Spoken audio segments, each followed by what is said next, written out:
Iya, cuman pakai baik maksud.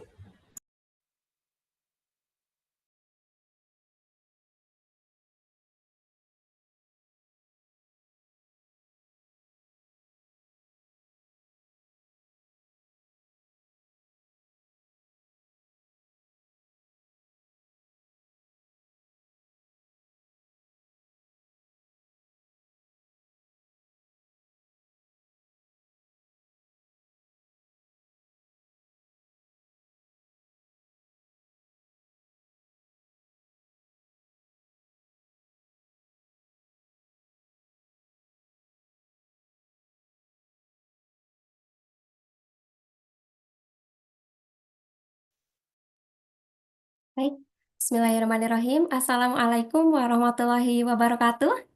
Selamat pagi, salam sejahtera untuk kita semua.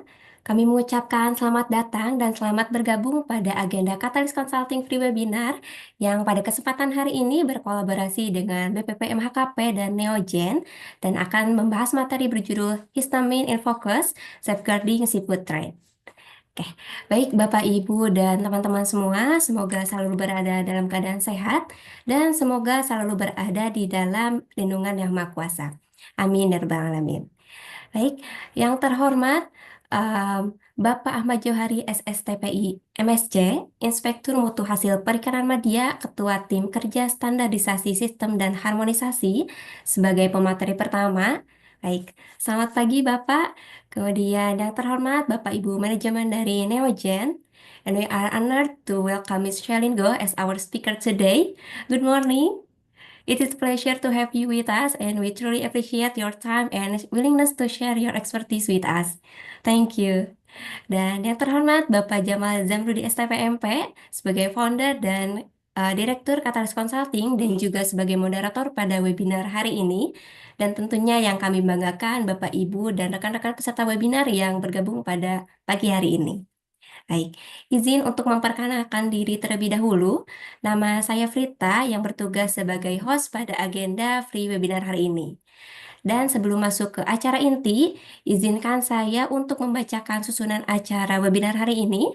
Baik, yang pertama yaitu pembukaan, yang kedua yaitu menyanyikan lagu kebangsaan Indonesia Raya, kemudian dilanjutkan dengan Mars KKP, kemudian sesi foto bersama, lalu yang keempat yaitu pembacaan teknis webinar.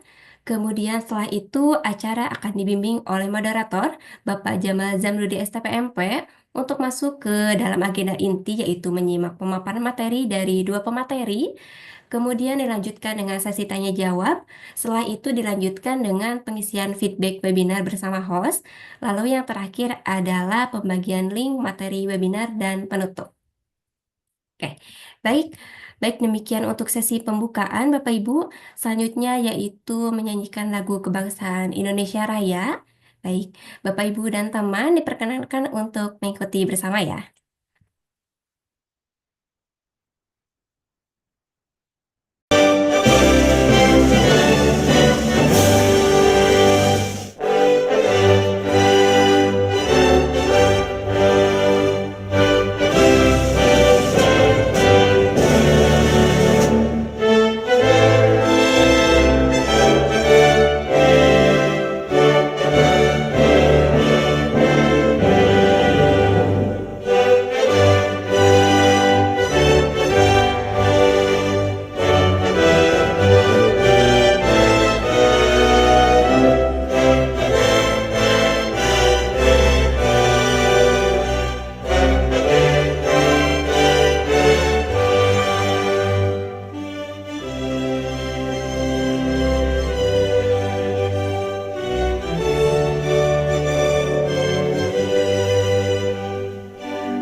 Baik, terima kasih. Selanjutnya yaitu menyanyikan lagu Mars KKP. Baik, Bapak, Ibu, dan teman, mohon dapat mengikuti kembali.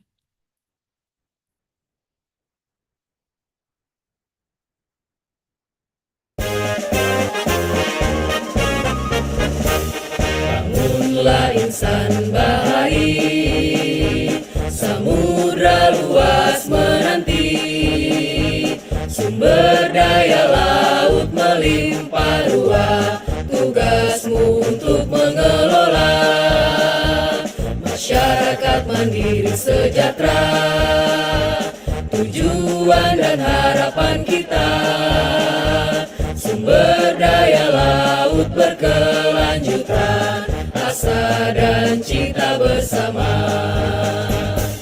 KKP sebagai garda terdepan, wujudkan tata kelola berkeadilan. KKP hadir dan wujudkan kelautan perikanan berkelanjutan.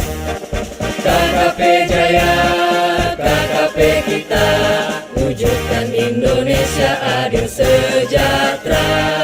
KKP Jaya, KKP kita, Indonesia adil sejahtera.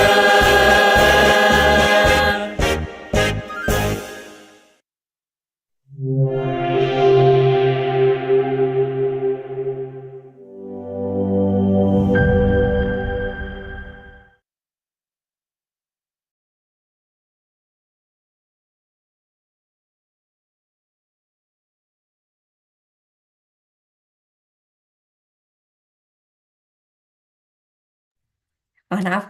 Baik, terima kasih Bapak Ibu. Berikutnya kita masuk ke sesi foto bersama. Dipersilakan kepada Bapak Ibu dan rekan untuk dapat menyalakan kameranya masing-masing supaya kita semua bisa in frame. Dan untuk virtual background-nya sudah kami kirimkan sebelumnya. Silakan bisa Bapak Ibu download dan juga bisa Bapak Ibu gunakan sebagai virtual background.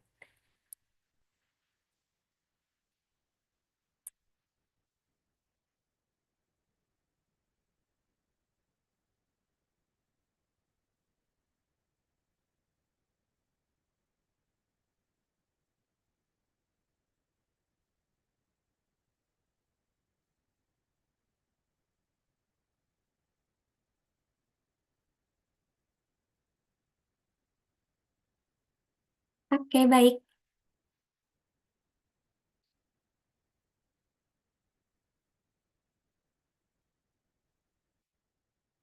Silakan Bapak Ibu apabila masih ada yang mau join, silakan masih kami tunggu ya.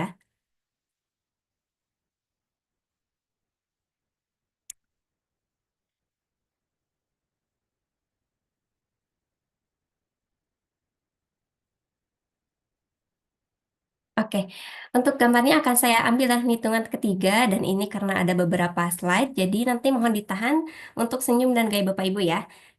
Oke, baik, akan saya ambil dalam hitungan ketiga. Oke, baik, mohon maaf Bapak Ibu, mohon ditunggu.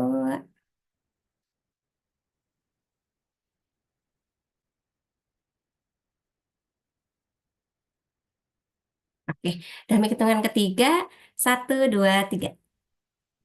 Oke, mohon ditunggu Bapak Ibu karena ada beberapa slide.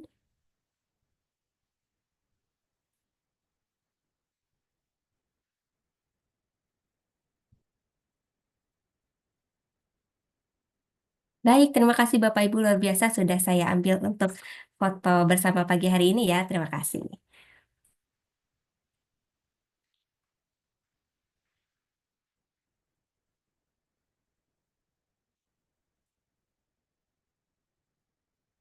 Baik, Bapak Ibu, selanjutnya sebelum masuk pada acara inti, saya mohon izin untuk menyampaikan teknis penyelenggaraan webinar untuk hari ini. Baik, yang pertama, Bapak Ibu hadir tepat waktu sebelum webinar dimulai. Kemudian yang kedua, mungkin ini yang menjadi banyak pertanyaan dari Bapak Ibu. Untuk hari ini tidak ada presensi yang harus diisi oleh Bapak Ibu karena nanti untuk kehadiran Bapak Ibu akan kami cek melalui report di Zoom. Kemudian juga yang suka ditanyakan Bapak Ibu untuk materi free webinar hari ini akan diberikan oleh host di akhir acara melalui chat Zoom. Jadi silakan Bapak Ibu dapat join sampai akhir supaya tidak tertinggal untuk materi free webinar hari ini. Kemudian Bapak Ibu mute audio dan silakan menyalakan kamera. Jika tidak mendukung atau ada kendala, silakan dapat disampaikan. Kemudian, Bapak Ibu apabila memiliki pertanyaan, silakan dapat ditanyakan, disampaikan melalui kolom chat dengan menuliskan nama dan asal instansinya ya Bapak Ibu. Kemudian silakan nanti pertanyaan akan disampaikan kepada siapa. Kemudian, peserta yang akan memperoleh sertifikat adalah yang mengikuti free webinar dari awal hingga akhir melalui aplikasi Zoom. Jadi nanti silakan sekali lagi Bapak Ibu dapat mengikuti webinar dari awal hingga akhir untuk dapat mendapatkan sertifikat ya Bapak Ibu. Oke. Baik, Bapak Ibu itu saja dan kami juga ingin menginformasikan bahwa webinar hari ini disiarkan secara live di YouTube kami yaitu Katalis Consulting. Jadi jika ada rekan Bapak Ibu yang belum sempat untuk join mendaftar, silakan bisa diajak untuk join di live YouTube kami. Kemudian rekaman webinar hari ini juga bisa Bapak Ibu dapatkan kembali di YouTube kami karena setelah live di YouTube itu rekamannya akan tersimpan. Jadi silakan Bapak Ibu bisa menonton kembali di YouTube kami. Kemudian kami juga menginformasikan untuk webinar hari ini akan ada 3 orang peserta yang beruntung untuk mendapatkan door prize dari Katalis dan Neogen. Jadi boleh nih Bapak Ibu bisa stay sekali lagi sampai akhir karena kesempatan untuk mendapatkan door prize-nya akan lebih besar ya Bapak Ibu. Baik, Bapak, Ibu, dan rekan-rekan, acara selanjutnya yaitu untuk sesi materi dan diskusi akan dipandu oleh founder dan direktur Katalis Consulting yaitu Bapak Jamal Zamrudi STPMP sebagai moderator tentunya. Baik, sebelumnya kita sapa terlebih dahulu Pak Jamal. Selamat pagi Bapak, apa kabarnya? Selamat pagi, Mbak Frita. Alhamdulillah kabar baik. Baik ya Pak, Alhamdulillahirrahmanirrahim, sehat dan semangat ya Pak. Dan baik Bapak Ibu dan rekan-rekan, mari kita langsungkan saja. Yang kami hormati Bapak Jamal Zamrudi STPMP, dipersilakan untuk memandu webinar hari ini. Baik, terima kasih Mbak Frita. Bismillahirrahmanirrahim. Assalamualaikum warahmatullahi wabarakatuh. Selamat pagi Bapak Ibu sekalian. Apa kabar hari ini? Semoga semua dalam keadaan sehat walafiat ya. Ya, jadi senang sekali Bapak sekalian. Hari ini kita akan membahas terkait dengan histamin ya.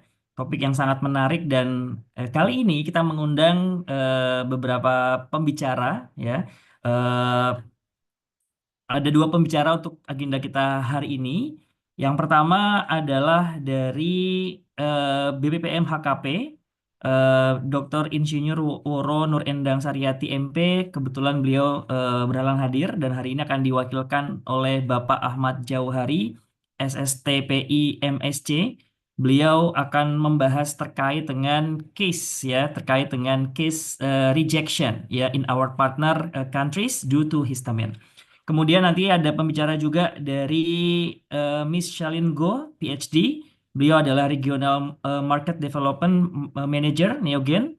Beliau akan menyampaikan terkait dengan Histamine 101, terkait dengan origin, impact, and modern detection method, giving us a clearer view on how to manage histamine risk effectively. Jadi saya akan coba menyampaikan secara bilingual, Pak Bu, Indonesia dan juga bahasa Inggris. Tapi ketika menyampaikan, ketika nanti mendampingi Michelin.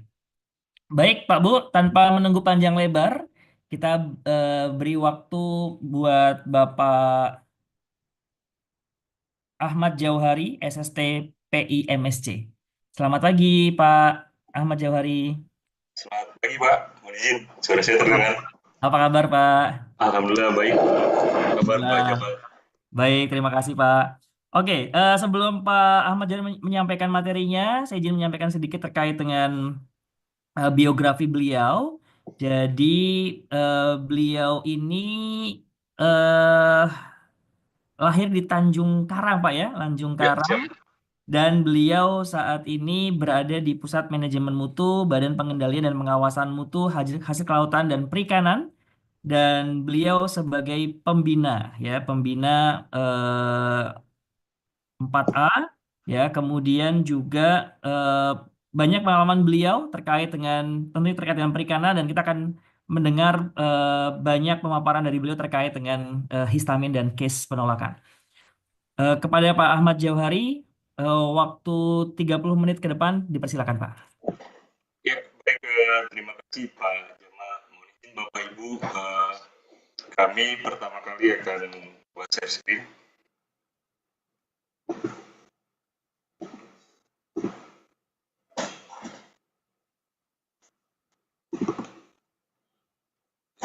Terlihat ya Bapak Ibu? Ya, terdengar Bapak. Silakan Ya, Bapak. baik. Pertama-tama kami mohon izin Bapak Ibu, permohonan maaf dari pimpinan kami, Ibu Kapus, Ibu Dr. Woro, karena dia di waktu yang bersamaan dia memimpin rapat yang tidak bisa ditinggalkan. Karena itu beliau menugaskan kami untuk mencoba memberikan materi terkait dengan permintaan dari Zoom pada hari ini. Jadi mohon maaf apabila kalau ada hal yang kurang dari pemahaman kami, tapi kami mencoba untuk mendeliver atau apa-apa yang sudah kami punya dan apa-apa yang kami dapati. Oke, terkait tren penolakan produk perikanan Indonesia oleh negara mitra dagang, ini oleh Badan Pengendalian dan Pengawasan Mutu Saluran Perikanan. Pertama kami coba mengoutline dahulu, jadi kita sekaligus untuk memperjelas tugas dan tupoksi dari Badan Pengendalian dan Pengawasan Mutu Saluran Perikanan. Kemudian ada keragaman ekspor perikanan Indonesia, dan ketiga notifikasi ekspor hasil perikanan Indonesia ke negara tujuan dan penanganan kasus mutu dan keamanan hasil perikanan. Oke, terkait dengan tugas dan fungsi Badan Mutu itu sendiri atau yang disingkat dengan BPPMHP, kita sekarang sering menyebutnya dengan Badan Mutu. Oke, pertama berdasarkan Perpres atau Peraturan Presiden 193 tahun 2024 tentang Kementerian Kelautan Perikanan atau KKP, jadi tugas Badan Mutu itu adalah menyelenggarakan pengendalian dan pengawasan. Jadi dua fungsi utama pengendalian pengawasan terkait dengan mutu dan keamanan hasil kelautan dan perikanan. Ya, di sini ada 5 fungsinya: penyusunan kebijakan, rencana dan program pengendalian pengawasan mutu hasil perikanan, melaksanakan pengendalian dan pengawasan hasil perikanan, ketiga melaksanakan pemantauan, evaluasi dan pelaporan, keempat terkait dengan administrasi itu sendiri, dan kelima adalah fungsi-fungsi lain yang diberikan atau dimandat oleh pimpinan oleh menteri. Kemudian kami akan perjelas bahwa otoritas kompeten penjamin mutu dan keamanan hasil perikanan itu adalah Kementerian Kelautan dan Perikanan.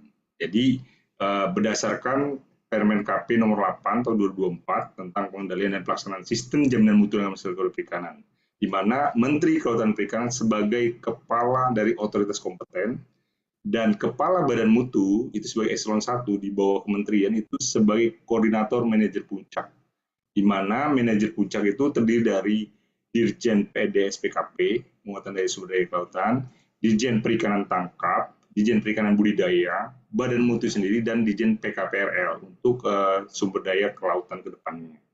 Kemudian, as Indonesian Fisheries Competent Authority, we are carrying out official control to ensure that food safety management system is well implemented by all fisheries stakeholders. Jadi kita memastikan official control atau pengendalian secara resmi untuk memastikan bahwa food safety management system itu diterapkan oleh pemangku kepentingan dari hulu hilir. Kemudian verification to ensure that the food safety controls have been implemented in the whole production chain upstream to downstream. Jadi kita melakukan verifikasi untuk memastikan bahwa pengendalian itu telah terlaksana dengan baik dari hulu ke hilir. Nah, ini struktur otoritas kompeten kami yang saya jelaskan secara singkat. Bentuknya seperti ini. Jadi sebagai ketuanya adalah menteri, kemudian top manajernya kepala badan mutu, general manager sesnya badan mutu, quality manager adalah kapus MM, sedangkan top manajernya adalah masing-masing dirjen, baik PRL, PT, Budidaya, PDS PKP, dan PDS. Nah, ini kita akan melihat scope dari Quality and Safety Assurance System for Fisheries Products. Jadi kalau lihat di sini ada kurang lebih 10 sertifikasi yang menjadi tanggung jawab dari mutu itu sendiri. Pertama terkait dengan sertifikasi pakan, Certification of GAPP of Feed, kemudian sertifikasi dari obat, baik itu pembuatan obat ikannya, maupun distribusinya. Kemudian distribusi of good hatchery practices, berarti cara hatchery yang baik. Kemudian GAP, good aquaculture practices. Kemudian ada good distribution, dan ada GMP, HACCP certification, dan ada HC. Itu untuk lingkup dari budidaya. Kemudian lingkup dari capture fisheries itu sendiri untuk kapal yang berpendingin atau menggunakan es itu good handling certification. Sedang untuk yang memiliki pembukuan itu menggunakan HACCP certification. Oke, kemudian ini keragaman ekspor perikanan Indonesia.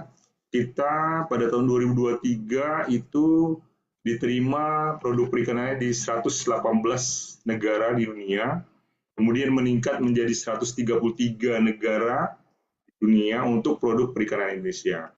Dan ini untuk keragaman unit pengolahan ikan Indonesia yang terdaftar di otoritas kompetensi negara mitra, baik di EU dan Norway itu 176, Korea Selatan itu 649, Arab Saudi 58, Kanada 326, Cina 548, Vietnam 591, dan EU ini Rusia dan teman-temannya sekitar 5 negara itu 15 unit pengolahan.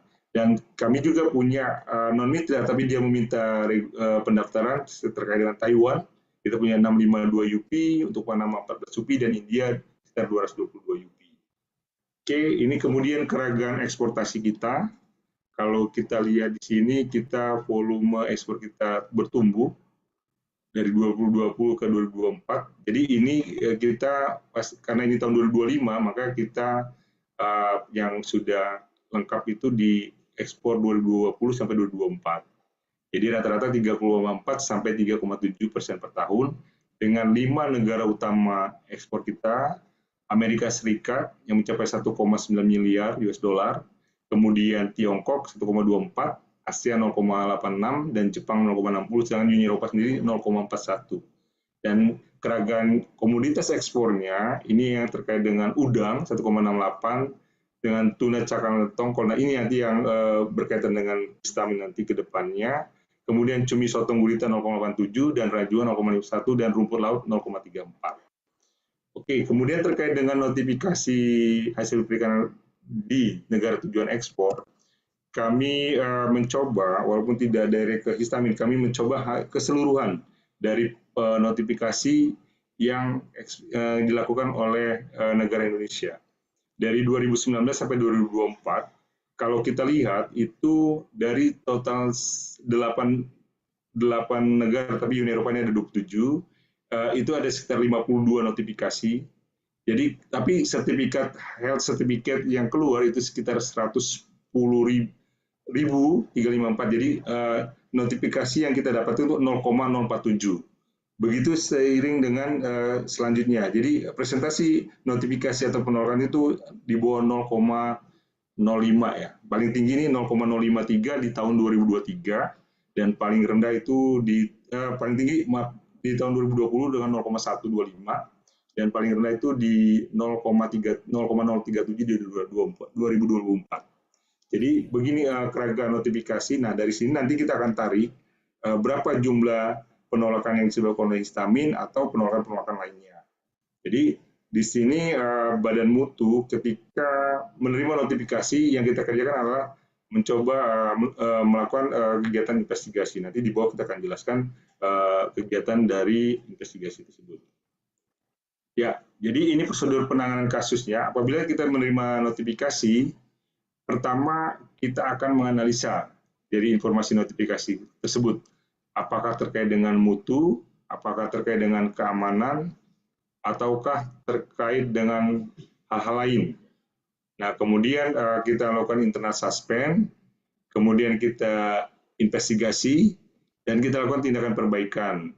Kemudian kita verifikasi tindakan perbaikan tersebut, dan kita akan sampaikan kepada negara tujuan ekspor terkait dengan corrective action kita, dan setelah itu akan dilakukan pencabutan internal suspend, yang berarti unit pengolahan ikan tersebut bisa melaksanakan ekspor. Nah, di sini keragaman terkait dengan kasus yang kami miliki bahwa selama 2019 hingga 2024 itu keragaman penolakannya itu seperti ini. Jadi di Uni Eropa itu kadmium 5 kasus, merkuri 13 kasus. Nah, histamin di sini menjadi yang rendah ya, jadi penyebab lainnya. Jadi tidak menjadi fokus utama dari penolakan Uni Eropa terkait dengan histamin. Walaupun ada terkait histamin. Histamin, poor temperature control, abnormal smell, dan ketidaksesuaian hasil dan labeling. Jadi untuk Uni Eropa, dia lebih fokus ke logam berat, Bapak Ibu. Kemudian kita lari ke United States of America atau Amerika. Ini kalau kita bisa lihat ini terkait dengan penolakannya salmonella, histamin. Nah, di sini histamin di ranking 2 di Amerika Serikat. Jadi histamin menjadi fokus dari penolakan dari Amerika Serikat dengan 11 kasus. Nah, kemudian ini field, kalau field ini kita biasa ini Pak Jamil paham ini terkait dengan field 121 kasus ini. Dan kemudian penyebab lainnya adalah fed drugs atau residu antibiotik dan listeria. Kemudian untuk Rusia sendiri itu lari ke logam berat 5 kasus, kemudian E. coli 3 kasus. Kemudian dengan Cina itu fokus ke volatile basic nitrogen 4 kasus, logam metil merkuri dan nitrosodimetilamin itu sebagai penyebab lainnya. Jadi kalau kita bisa lihat di sini bahwa fokus histamin itu difokuskan di penolakan oleh Amerika Serikat dan penyebab lain di Uni Eropa. Jadi berdasarkan notifikasi ini, nanti tim kami akan melakukan investigasi terkait dengan di mana terjadinya penyebab itu. Contoh histamin, di manakah terjadinya penyebab histamin? Apakah itu terjadi di Indonesia, di unit pengolahan ikan, di supplier, atau di kapal menangkap. Kemudian kita juga mungkin ini yang menjadi pemikiran ke depannya, apakah histamin itu bisa juga terjadi nanti di negara tujuan ekspor, misalnya ketika mereka memperdagangkan produk Indonesia dengan tidak hygiene atau suhunya naik. Nah, ini yang mungkin jadi pemikiran kami ke depannya. Tetapi untuk saat ini yang kami pahami, kami coba untuk preventive measure adalah hal-hal yang terjadi di Indonesia, terjadi di UP, terjadi di supplier maupun di kapal-kapal penangkapan ikan. Ya, dan ini juga terkait dengan, mungkin nanti ada narasumber yang lebih detail terkait dengan perubahan istilah menjadi histamin atau sumber-sumber dari penyebab histamin. Cuman ini yang kami menjadi bahan catatan kami bahwa ini terjadinya karena secara garis besar adalah penerapan sistem rantai dingin yang kurang terjaga. Pernah mungkin di antara rantai dingin yang terjadi itu naik suhunya di atas 4,4 derajat Celcius. Jadi seperti itu penjelasan kami terkait dengan keragaan. Kita mulai dari keragaan ini keragaan otoritas kompeten, fungsi tupoksi badan mutu, kemudian keragaan ekspor. Jadi tadi kita bisa lihat bahwa angka ekspor kita di mana. Di sini ada nomor 2 ya, 1,03. Ini yang nanti terkait histamin mungkin, tapi nanti kita lihat lagi apakah ada penemuan baru terkait dengan histamin masuk ke produk perikanan lainnya. Tapi yang kami pahami saat ini adalah terkait dengan tuna dan turunannya. Kemudian kami sudah jelaskan ketika notifikasi ekspor selama 5 tahun dengan perbandingan produk yang kami jaminkan. Kemudian ini adalah SOP kami secara clear apabila terjadinya notifikasi, dan ini yang kami dapatkan, data yang kami punya terkait dengan penolakan. Dan terkait dengan hari ini ya kami hanya bisa menjelaskan bahwa histamin fokus di Amerika Serikat, untuk Uni Eropa dia menjadi penyebab lain, sedangkan untuk Rusia dan Cina itu kurang menjadi perhatian. Mungkin ini yang kami dapat sampaikan di webinar kali ini. Kami mohon maaf karena mungkin ini yang kami bisa jelaskan, karena kami hanya bisa menjelaskan kami yang punya data dan informasi yang lengkap.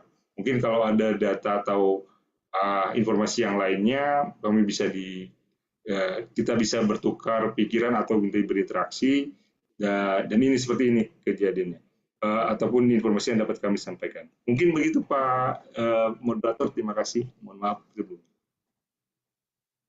Baik, terima kasih Pak Ahmad Jawari. Kita beli aplaus dulu ya buat Pak Ahmad Jawari, luar biasa materi beliau. Tadi beliau sudah menyampaikan bahwa terkait dengan case penolakan histamin tahun 2019 sampai dengan 2024 ya, tadi ada beberapa notifikasi dan memang tidak semua negara ya Pak ya, ini sudah aware mengenai hal itu. Tadi saya menyoroti terkait dengan EU dan US ya. EU adalah sebagai case penyumbang lainnya di samping tadi beberapa ada yang utama di atasnya histamin. Namun ini menjadi nomor 2 tadi ya di US sekitar ada 11 cases ya yang terjadi di US terkait dengan histamin. Ini menjadi insight kita bersama buat kita bahas lebih lanjut ya Pak Bu ya. Baik, Pak Bu, kita akan melanjutkan pemaparan yang berikutnya adalah dari Miss Shalin Goh, PhD. Good morning, Shalin.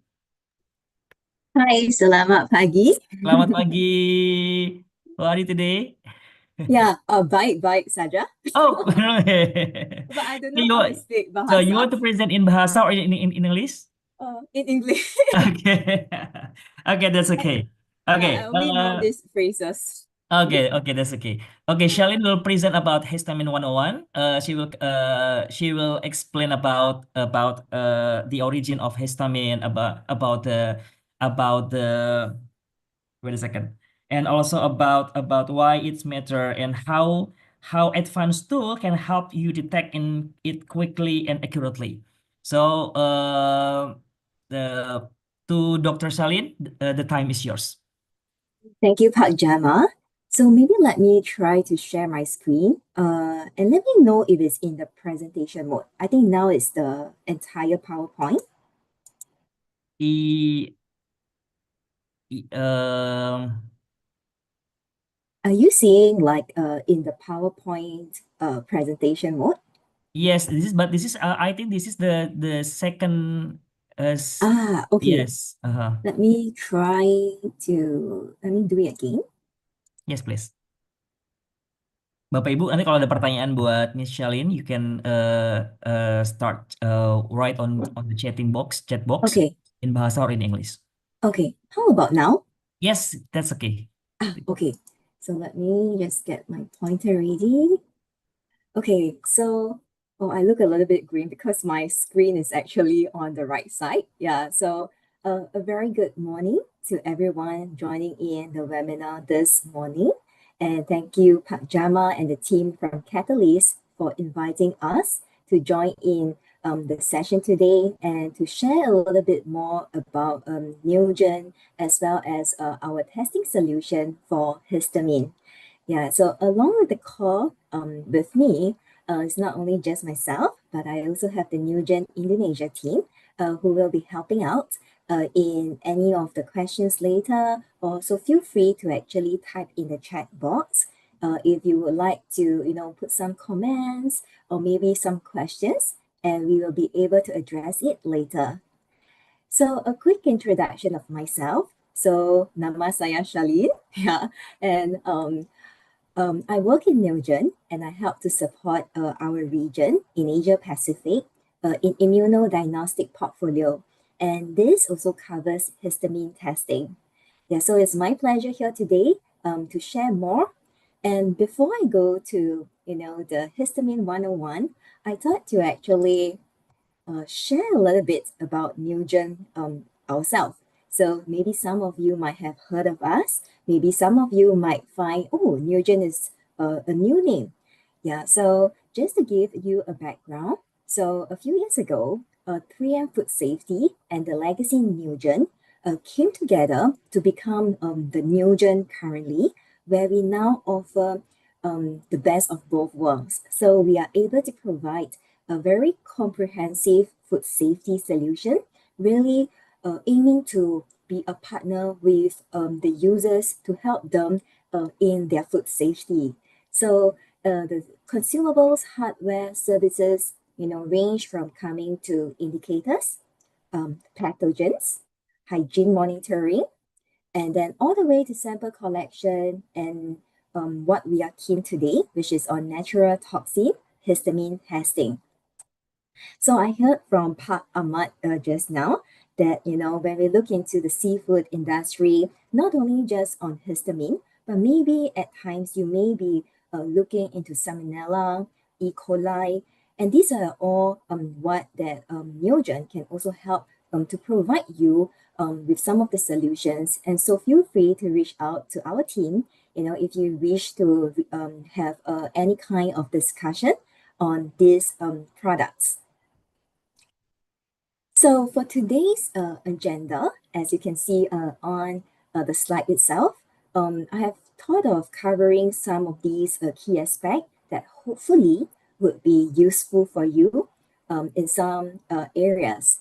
Yeah, so maybe a lot of us in the call today are familiar with histamine, but I thought maybe just to go through like a very basic of histamine, so that for those who are new, you are able to learn like what is histamine about as well as its impact.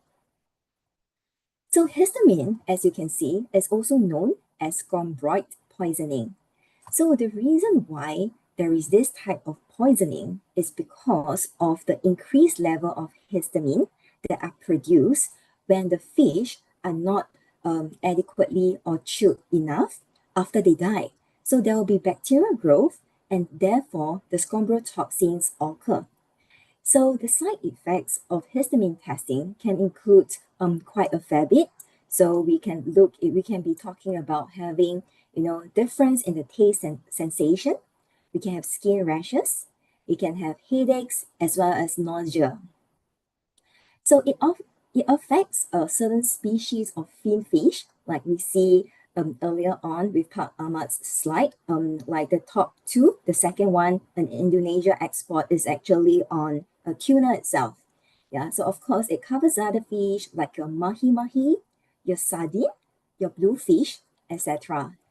So the difficulty or the challenge is that once these chondrotoxin are formed, even if the fish are frozen or you try to cook them, they will still remain. And that's why it's very important to actually look into histamine testing at the different stage of the production. So let's take a quick look at the science behind. So how do you actually get this histamine or scombroid poisoning? Okay, so in the fish and seafood itself, there is a natural amino acid, which we call it as histidine. Okay, like this is what you see. Okay, so when the fish, after they die, when they are not stored at a temperature that is like 5 degrees Celsius or below, it is very highly likely that the bacteria will start to grow. So these bacteria produces an enzyme, which is the histidine decarboxylase, which actually helps to convert the histidine that is naturally occurring to histamine. And this is how histamine is being formed in all this seafood or fish. Okay. And hence, it is therefore important for us to actually try to control this production of histamine. Yeah, so because they are not able to be destroyed through cooking or high temperature, unlike our bacteria or viruses, therefore, it is ideal that the fish are actually stored and handled below 5 degrees Celsius. But sometimes it's a little bit difficult because, when we harvest the fish on the boat deck and then, transport them to the land and then processing facilities, there might be some fluctuation in the temperature. Yeah, we have to make sure that the fish actually store below 5 degrees Celsius. But in Southeast Asia, in Southeast Asia itself, our temperature is also warmer. So therefore, it is really important that when you are looking into controlling histamine, you do want to see like the harvesting, the handling practices so that, before reaching the consumer, you are able to minimize the production of histamine. And in order to do so, you may want to consider testing of histamine at different stations, maybe through a rapid screening, just to make sure that the histamine levels are not increased like at any point of the production facilities. So what also pushes for more histamine testing is also mainly due to two reasons. So first reason, we see that there is an increased consumption of seafood, like globally. And of course, there is also an increasing need for food safety, as now we are all familiar with the side effects of histamine poisoning. Yeah, and you can see like over here, there are various factors contributing to the growth, awareness of issues, rising incidence of histamine toxicity, causing like the poisoning on the news, and therefore there are also stricter food safety regulations. And all these factors come together to really push the market to do more of this histamine testing. And as I was actually, reading through, this is also like a illustration that was provided by World Bank back in 2021. But you could also see, like in Indonesia, is actually in the top 3 in terms of the fish production in tons. And this is like close to 22 million tons. And now in 2025, we would expect that there will be a further increase in this fish production.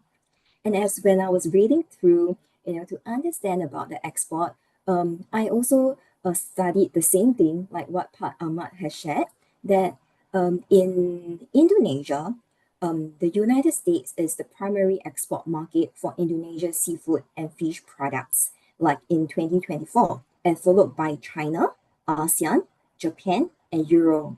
So when we look into histamine testing regulation, it is important for us to look at our local regulation as well as the countries that we are exporting the products to. And when we look into fish processing industry, we can also see that it includes different processing facilities and markets, because you can utilize the fish fully to maybe frozen fish, okay, dry fish like our anchovies, fish waste, canned fish, fish meal, or even fish oil. So all these fish forms actually derive from the entire fish that we see.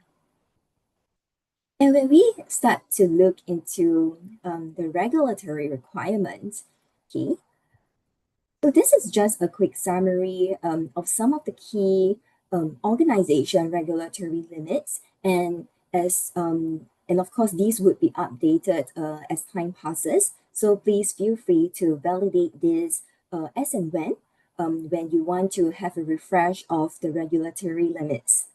So first, I think it's important for us to acknowledge that different countries, they have different limits. Yeah, so it really depends on whether the fish product at the end, it may be subjected to the export countries where you have to follow the limits of histamine. So let's take a look at United States by the FDA. So previously they set an action limit of 50 ppm for histamine in fish. But back in just last year, November 2024, they have actually lowered this histamine criteria to 35 ppm. So which means that any samples that contains more than this, they will consider the fish to be adulterated, meaning maybe there is mishandling of the fish during the process, or the fish could have decomposed, and therefore these became like the new limits that we see coming from FDA. And thinking back earlier on, when we talk about the driver, we talk about, a stricter safety regulation. And this is one classic example that we see, organizations like the regulatory bodies are looking closely to make sure that the histamine levels are kept to a safety level. So if you look into codex, codex generally put into like a maximum limit of 200 ppm. Okay, and I think for me, I felt the European Union one was quite interesting because the limits vary by sample size. If you are looking at a sample of 9 fish or 2 fish, the limits of histamines would be different. And of course, we also see coming from Canada and Japan, where they also put a general guideline of 100 ppm of histamine limits in the fish. So this is just like an overview, to let you see that histamine testing is really important, and it is important for us to take note of the limits in various regions as they may vary. So I thought of also, sharing a little bit more to look into the histamine limits coming from the perspective of fish products. So some of us here may be like, working with frozen fish, okay, or like fish oil or fish meals, like what we shared earlier on. So I saw this article from Journal of Food Protection, which is Histamine Limits by Country, a survey and review. So this is an open access article. Feel free, to go to the website and actually download them. So, and of course, this is actually published in 2021. So some of these limits may actually have changed over this few years, but generally, most of them are still pretty up to date. Okay, so apologize, if you see that all these numbers are very small. Yeah, but the idea here is to share with you that, example, if you look at canned products, okay, there are many of these histamine limits, okay, and depending on the countries that we are looking at, and they do have like the sampling plan. So I think this might be a good reference if you are new to histamine testing and you want to look into in terms of the fish food products that you may need to test on, like canned fish, or maybe like fish, fresh or fresh frozen fish. So you can see earlier on the comparison between canned products, they have more limits, and then fresh frozen fish, fresh fish, a little bit lesser. Okay? But all these limits, as you can see, they are pretty much like close to what we have seen earlier on. Yeah, some at 50 ppm, some at 100, or some at 200 ppm. And if we look into like a fermented and dried fish, which I think it is quite common in Southeast Asia for us to have all these fish products, you could also see the respective limits based on the country and the sampling plan. And not to forget about fish sauce. Like we like to use fish sauce to add into our cooking, have additional flavor, taste to it. So all these could be subjected to histamine testing. Okay. And now moving on to the available histamine testing solutions. Yeah, so before we go into that, I was wondering if we could do a poll question. May I get Tama's help if you could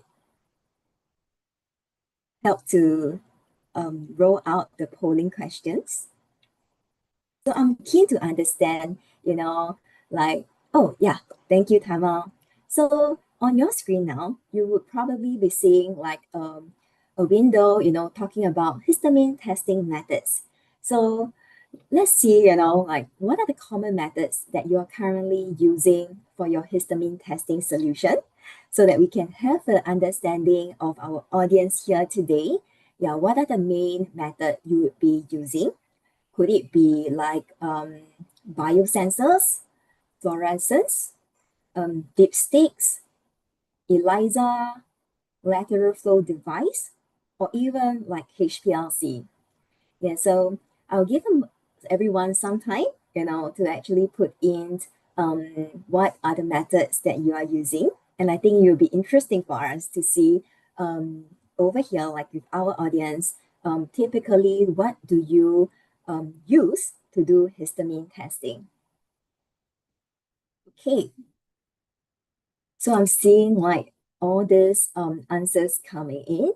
And so far, it seems like ELISA is leading like the path. We have quite a fair bit of users who are very familiar with using ELISA as a means of testing histamine.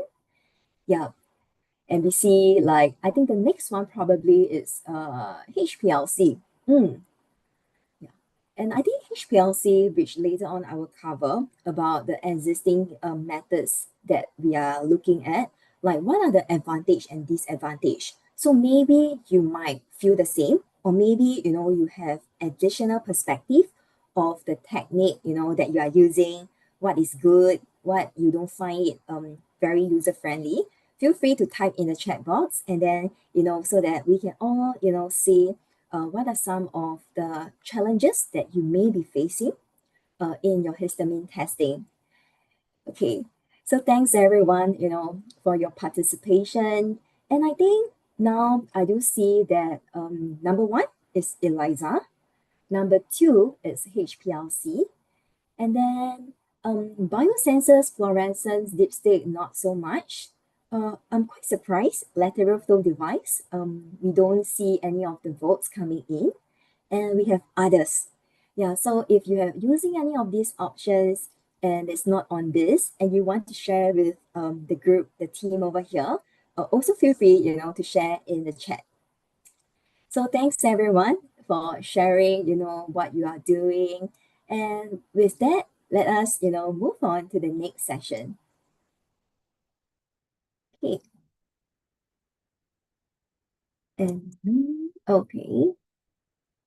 So I hope I have closed the window so that you can see completely my slide.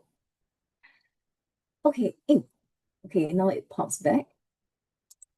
Okay. So when we look into the available histamine testing solution, in the food safety market, when we look into histamine testing, it is important. The poll question seems to keep coming back. So I'm going to stop sharing the poll question and close it. If it comes back again, can any of the co-hosts help me to actually remove the poll? Thank you. Okay, so as we were talking about histamine testing, from the moment where we actually get the fish, having the transportation, reaching the land, and then storing them, as well as then processing them in the various facilities, if we want to make sure that histamine is being controlled throughout this process, we want to ensure that we are able to do some rapid histamine testing. So there are various ways of actually testing histamine. So like we see earlier on, we have the biosensors, which uses the biological component and coupling it with a physiochemical detector. So advantage, fast analysis time, even faster than HPLC. Very highly specific and sensitive. But the downside is also the cost. You need to have a very specialized equipment over there. And then sometimes we use fluorescent tests to detect histamine. So pretty much the advantage and disadvantage you can see is a little bit similar to biosensors generally. And last but not least, not last but not least, on this slide, we see HPLC. So I think earlier on from the poll, we get to see like HPLC is actually the second testing solution that our audience here typically use. So I guess you should also be, familiar with the advantage that it can give very highly accurate and precise results. But of course, the disadvantage comes in you need to have a HPLC system. You need to have an area to actually store this HPLC. So typically, it could be in a laboratory. And running histamine testing solutions, you also realize that you need more expertise in executing it. So maybe, right from preparing the sample, you inject into the HPLC, the column itself, you need to maintain the column. Sometimes the sample preparation is not enough. You might end up clogging the column. Your downtime will also be longer. Yeah, so therefore, HPLC, no doubt, I think it is really accurate and sensitive, and it's also one of the go-to method when you want to test histamine. But if maybe you would want to actually run some rapid screening tools first to identify which are the ones that actually possibly contain histamine, and then selecting this and putting it into a HPLC so that you can get the final accurate results. So this is one way that you can actually minimize the use of HPLC, minimize the resources, minimize the head count or cost of running a HPLC by using rapid screening tools. So what do I mean by rapid screening tools? Okay, so rapid screening tools, like example like ELISA and lateral flow, they can actually use it to start to do the testing and to make sure that at any point in time in the production stage, you are actually making sure you are controlling your histamine levels. So you can see for ELISA and lateral flow, the advantage and disadvantage respectively. So I would say ELISA is like what our audience here has also shared, is one of the most common method that we usually use to detect and quantify histamine because it offers enough sensitivity for you to be able to detect your histamine reliably, and therefore you could also use your results to make sure that it is within the limits, or during the production stage, you actually control the level of histamine production. And of course, the disadvantage here mainly meant that you would need additional equipment, but these equipment costs are typically more affordable compared to HPLC, ELISA, HPLC biosensors or fluorescence method. So we also see lateral flow. Yeah, so I think one thing that COVID-19 has taught us is that we are now probably very experts in actually doing lateral flow.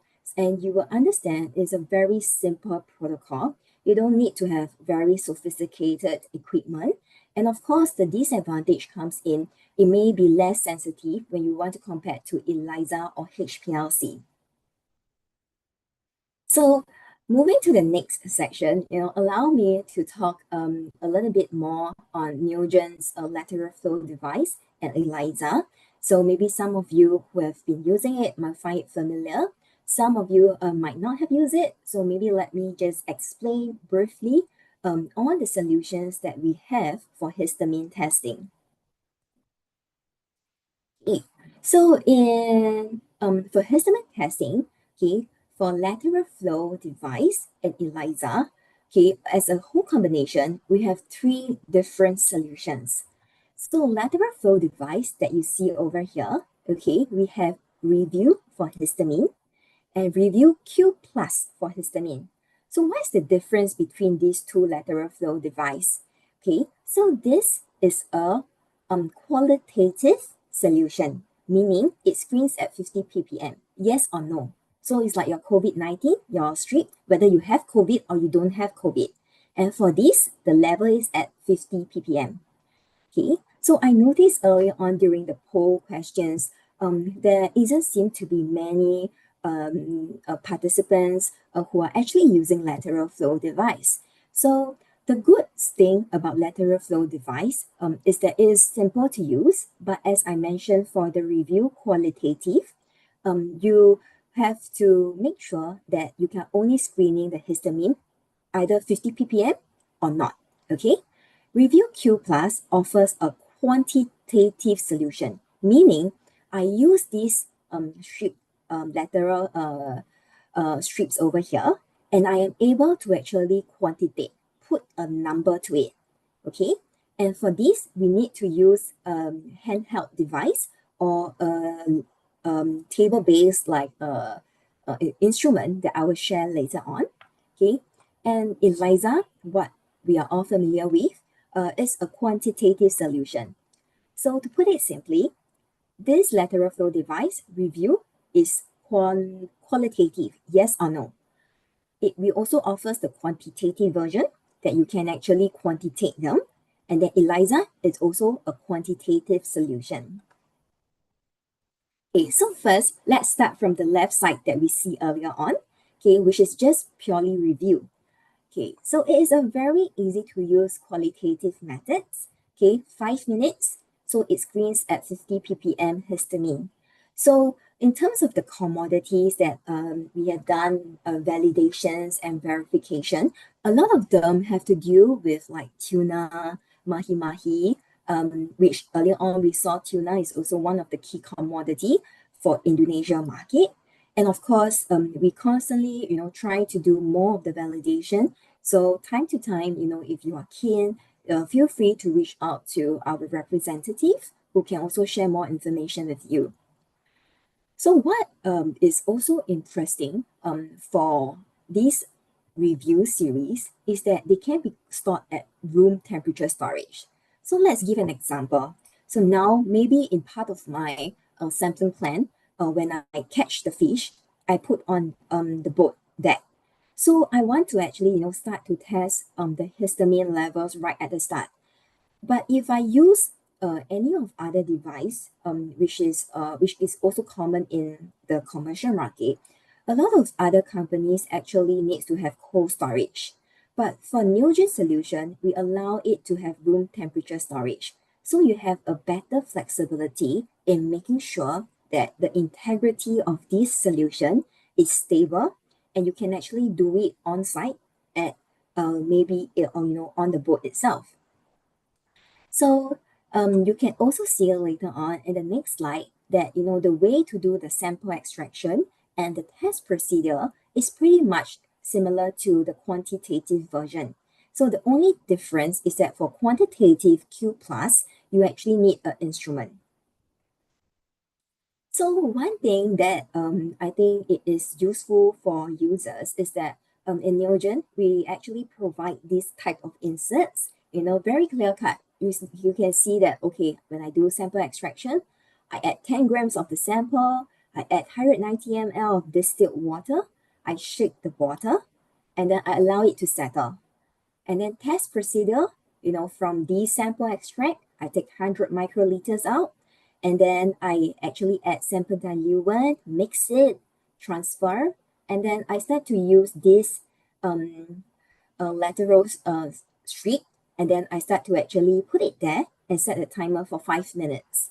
So this is really, really easy to use. So if you are looking for a method that just tells you whether is it 50 ppm or not, and you want to have the ease of using it at room temperature storage, then review histamine for the qualitative would be maybe something that can help you with it. So how we interpret it is really pretty much simplified. So in these lateral strips, we actually have a control line. So these control lines will always form regardless of whether there is presence of histamine. So it acts to ensure that your strip is actually functioning properly. Okay, and if a histamine level is present more than 50 ppm, then no test line will form in the test. So you can see over here. Okay, and then if let's say we are saying a negative sample, no histamine, okay, then there will be a additional line that appeared. So it's very easy to actually use like such a review histamine solution from the user's point of view. And maybe now, let's say you say that, oh, I like the idea of lateral flow device is very simple to use, but I want something that can give me a numerical number, meaning I don't want just a yes or no. I want to know whether maybe if this is at 20 ppm, or maybe because of the US FDA, when they reach 35 ppm, now I want something, I want a number to it, but I like lateral flow device. So we have the Q+ series, okay, that also helps in the quantitative analysis for histamine, like in fish, tuna. We also did before with sardines and anchovies, okay. So for these, the procedure of how you work is similar to what we see earlier on. The only difference, or I would say the main difference, is that you need to have a reader, which we call it as Raptor or Raptor Solo. And I will show you a picture of these instruments later. Okay, so for this, you can see that the LOD is 0.5 ppm. LOQ range is from 1.5 to 40, which is pretty much covering quite a decent limits. Yeah, and if you need to actually have a higher range, you can choose to actually dilute the samples if the samples are too concentrated. Okay, and again, time to results is also very similar to the review series. So let me show you from the next slide. So again, in each of these products, we actually show like very easy kind of illustration, sample preparation, sample extraction, and you will realize in terms of the sample extraction, pretty much similar to what we see earlier on, okay? What is slightly different is that, remember earlier on, once you put the strip there for 5 minutes, you straight away interpret the results.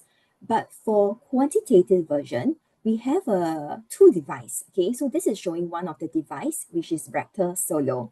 So you will then, this is our kit. So in the kit itself, there is a QR code. So you will scan it, just like when you go supermarket, you scan like your the groceries that you buy, okay? And so they will register, the lot number, having that traceability of the data results, okay? And then later on, you will put this strip, okay, into a holder, and after that, insert into the reader itself, okay? And from there, later on the screen, they will actually show you the results, okay? Whether how much ppm of histamine is present in the solution, okay? So how they actually read this is that there is an algorithm being programmed inside this reader that converts the line density into a quantitative results. And this is how you are able to get a numerical figure for your histamine testing. So for that reader itself, okay, as I mentioned, it is used to really help you to analyze and ensure that your data has integrity. So it is used for the Review Q+. And why we focus on this is that it really helps to reduce the user error, because when you get the kits earlier on, you saw that you can scan the barcode. So it allows them to actually register, the test type, the lot ID, if you need to incubate for any of the analysis if necessary. So we have two different types of readers depending on your needs. Okay, so one is called the Raptor and one is the Raptor Solo. Okay, so for the Raptor itself, you could see that there are 3 pods, meaning you can run up to 3 strips at one time. Okay, so a little bit more throughput compared to the Solo version when you can only use one. Okay, then this is like a compact desktop unit, not very big either, probably like in this, if you can imagine, like maybe the size of my face. Yeah, and then for Raptor Solo, you can imagine it as a handheld device, okay? So you can bring it anywhere. So maybe for yourself, in the facility plant, you just want to randomly pick up a sampling, and then after that test for it, you need some mobility, then Raptor Solo would be more suitable for your needs. So allow me to use Raptor as an example so you can see clearly how it looks like. So earlier on, we saw that there is 3 different pods over here where you can put in like these lateral strips, okay? And then we have the screen is actually touch screen. So you will get to choose like the protocol that you want to actually run, okay? We have the QR scan code that helps to collect all your data, even the expiration dates, okay? Batch number, help you to actually improve the traceability of your sample and the data. So there's also an intuitive software, okay, where you can actually manage the time and temperature. And we do have the data transfer port as well. If you would like to actually connect them to a laptop, you are able to transfer the data as well.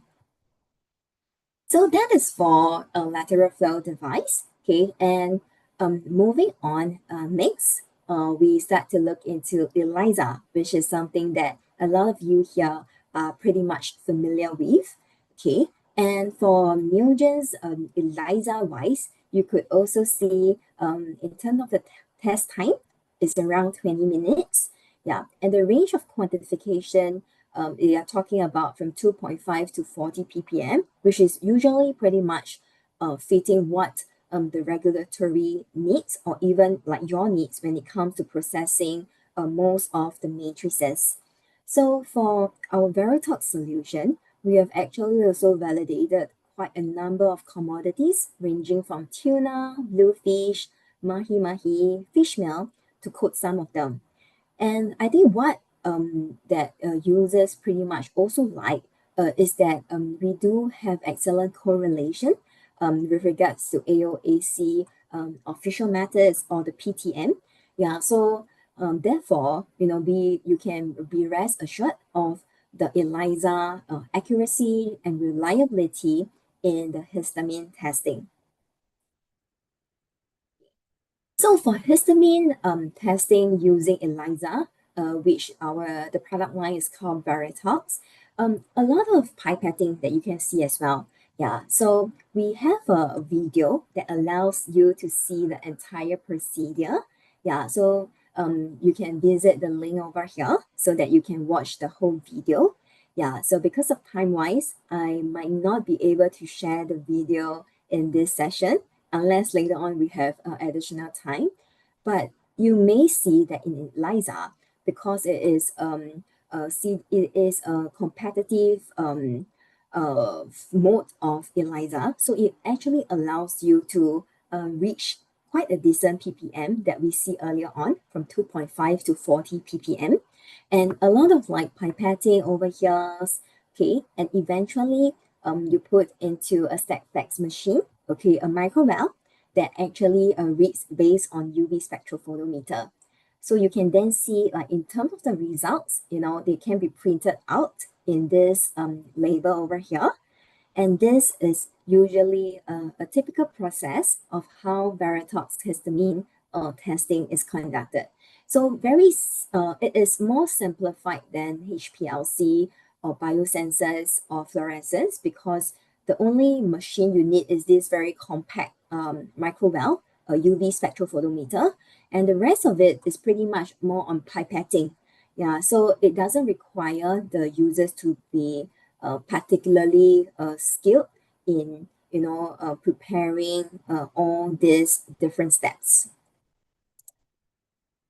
Yeah. So I will leave the video for you, to have a look. And if you have any other questions coming from the video itself, again, feel free to reach out to our team.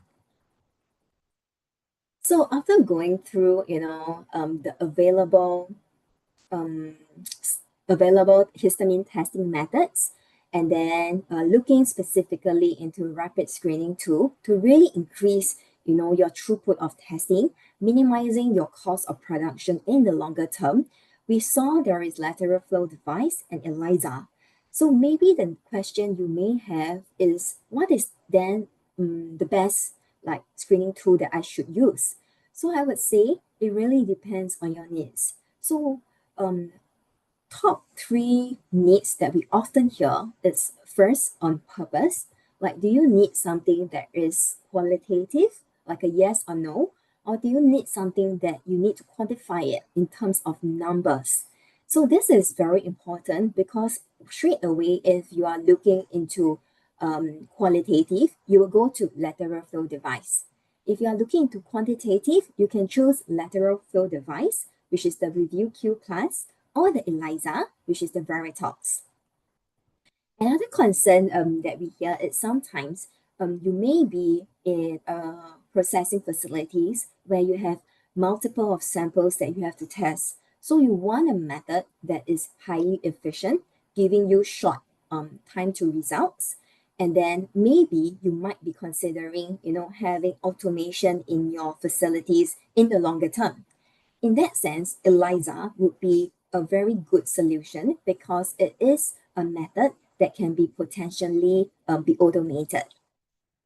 And then sometimes you look into product specification. So maybe, you need to have a certain sensitivity. Maybe you might require a AOAC certification to back up like why you are using maybe ELISA, or maybe sometimes you are looking into storage conditions, like you want a rapid screening tool that you can easily bring it to anywhere, to do a quick kind of histamine testing. So like we shared earlier on, for lateral flow device in Newgen, we are able to actually put it at room temperature storage around 18 to 30 degrees Celsius. Yeah, so this gives you some buffer, especially in our uh, temperature in the region, which is slightly on the hotter side.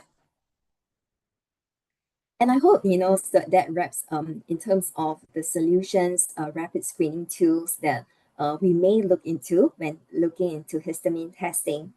So on the tips for troubleshooting, I just want to share more of like in Newgen, we also want to prepare our users with some of the technical tips that they might find it useful. So our technical team, has actually write out a very comprehensive procedure page, and where they will actually talk about the precautions. Yeah, so I'm just showing one of these example where we submitted this as a PTM method in AOAC, and the precautions there are pretty much similar to what we wrote in the procedure page itself. So you can see a lot of precautions that we will mention to the users, which will affect their results if they do not follow it thoroughly. Okay, so a very good one is that no matter which stage you are at, whether be it sampling, whether you are actually running the experiments, always make sure that glassware should not be used for extraction purposes, because histamine itself is able to stick to glass. So when you use glassware, it might cause like your results to be lower than expected. Yeah, so you wouldn't want that to happen. So other than that, there are many other tips that we are using. And this, of course, precautions is based on Newgen ELISA's solution. So if you have other ELISA, it may not be totally the same. Yeah, so this is just sharing coming from Newgen's Veritox ELISA solution. And so with that, coming to just in time for our session, I'll just quickly end off with the histamine resources that you may find it useful. So other than providing the hardware and software, which we saw mostly on the hardware earlier, where, we do provide the services, in terms of these types of updates. And I think along this sharing session, you could have seen some of the tools and resources that Newgen provides, coming from procedure page, validation reports, training videos, and feel free to actually, reach out to the team if you would like to actually have this. And of course, you may feel free to go to our website where these are all available. So an example of some of the validation data that we have done, and you could see we also put in the key highlights for users to know, example, what are the commodities that have been tested.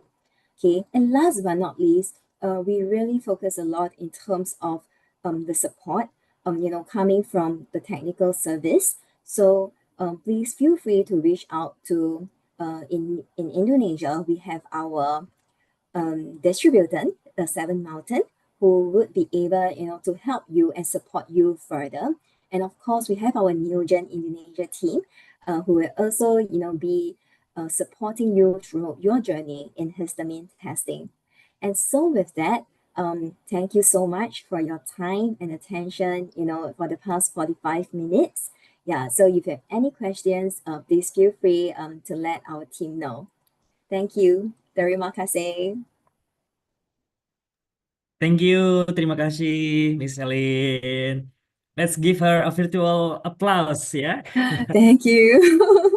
Yeah, very informative, inspiring presentation.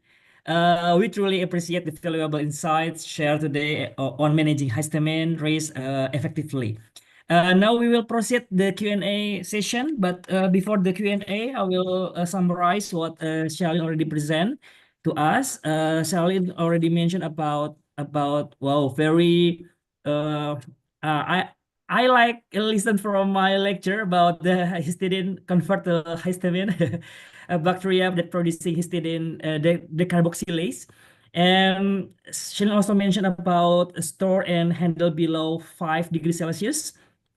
And also, Sharon also mentioned about some regulation in US and EU that from November 2024 that US already changed the regulation into maximum 35 ppms.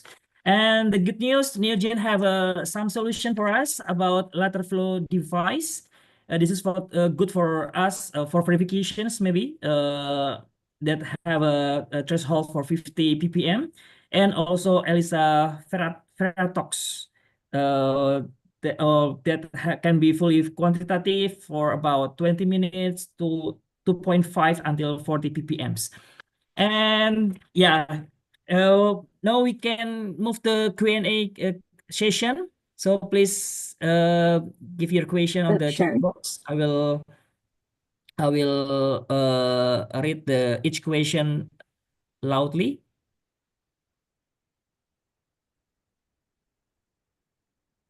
Baik, tadi ada pertanyaan pertama dari Bapak Andi Tanaka.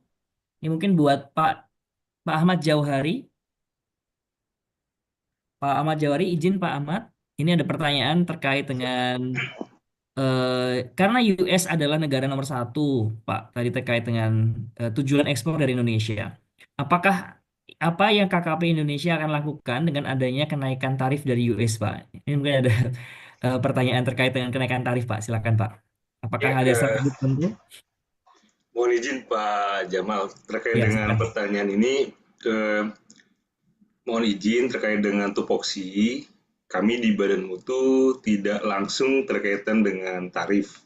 Tapi arahan dari pimpinan kami, segala sesuatu yang non-tarif barir itu menjadi concern kami, seperti MOU, registrasi, penanganan kasus. Terkait dengan KKP melaksanakan, cuman tidak di bagian kami. Jadi kami takut salah atau melangkahi di tupoksi kami, bahwa sebenarnya ada di bagian kami namanya Direktorat Jenderal Penguatan Daya Saing. Nah, di situ ada direktorat khusus untuk pemasaran dan akses pasar. Dan itu sudah secara jauh sebelum pertemuan ini kami selalu ikut, cuman kami mohon maaf tidak bisa memberikan informasi secara gamblang sini karena bukan kewenangan kami. Mohon maaf Pak Tanaka, tapi secara khusus bahwa KKP intens mengikuti dan karena yang tadi saya tunjukkan 1,09 miliar US dollar itu angka yang besar dan menjadi fokus kami, dan memang menjadi fokus kami juga terkait dengan terjadinya kenaikan tarif tersebut. Cuman tahapan-tahapan tersebut tidak bisa kami jelaskan di sini karena sifatnya teknis dan di luar kewenangan kami. Mohon maaf sebelumnya, tapi kami hanya menjelaskan bahwa KKP konsen sekali terkait dengan hal itu, dan kami selalu mengikuti arahan dari Bapak Presiden dan Bapak Menteri dan pimpinan kami. Terima kasih, Pak. Baik, terima kasih Pak Ahmad Jawari. Oke, pertanyaan berikutnya, I think this question is for you, Shalian. This is from Pak Pambudi. When using an instrument or kit to detect histamine in a product, should we periodically validate it, like cross-check result with an accredited laboratory, and how often? Thank you. Yeah, thank you for the question. Yeah, so maybe before talking about this, because in Neogen we focus more on providing that solution, instruments, the kits for the user. So we might not be the best in terms of explaining how periodically we should validate or cross-check, because I think this is also tied to maybe your end users may have certain requirements. Yeah, so having said so, I think it will be good if, let's say, if you are looking into maybe using any of these as a histamine testing, and to really, look into the expectation of your end user. So, example, if you are actually looking at a facility plan to actually export out, whether the exporting countries have any types of specific rules that you actually have to do in terms of the frequency of the validation, and whether you have to actually cross-check. So for this, I'm sorry, like I might not be able to tell you, the fixed frequency that you should do. But it would be good if you might want to cross-check with the expectation of your end users who are requesting for these results. Okay, thank you, Celine. But as you mentioned on your presentation that ELISA Veratox also comply to AOAC official methods, right? So I think that's Yes. already validated by internally in Neogen. You mean like in terms of like okay, so we do have in terms of the procedures, yeah, but in terms of cross-checking, I think this is something that is a little bit maybe beyond the scope of like a Neogen itself. Yeah, so because when we talk about accreditation lab, whether you want to cross-check the result, then it really depends on a little bit more towards like the market or the requirements. Yeah, so therefore, I think it would be safer if we kind of check it, with the respective maybe authorities or the end users to really get a correct interpretation of what is the frequency, yeah, or if there is a need to actually do a cross check with a third party laboratory. Okay. Thank you, Sharon, for your explanation. Or maybe No we can problem. also use like CRM, like certified reference materials that already mentioned the content of histamine, and then we can check using the ELISA to check is it correct or not following the certificate on the CRM.